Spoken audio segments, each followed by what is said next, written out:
Sama sem se z NLP-jem srečala že pred leti, a to srečanje je bilo bežno in kratkotrajno. Povedati moram, da je znanje in predajanje znanja moja velika vrednota.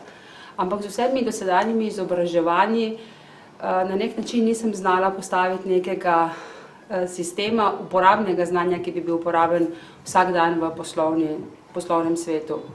Vsakič znova sem se znašla pred zidom, kako rešiti problem.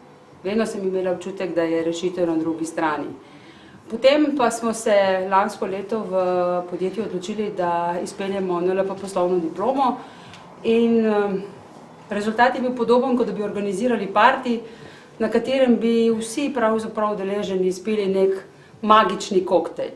Po tem koktejlu smo podobno razumeli koncepte, razumeli smo, kakšna so pravila dobrega komuniciranja, razumeli smo, zakaj imamo cilje in zakaj jih postavljamo v smart obliki, in predvsem smo razumeli, da vsak od nas ima svoj model sveta.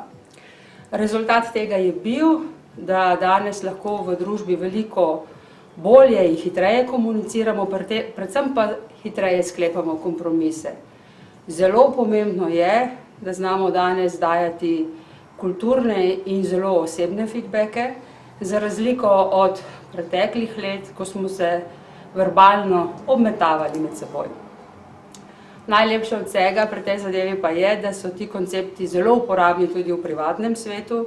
Meni osebno omogočajo to, da v drugih vidim drugačnost, ni več prav in narobe, gre predvsem za to, da so ljudje drugačni in da si dovolim raziskovati njihovo drugačnost.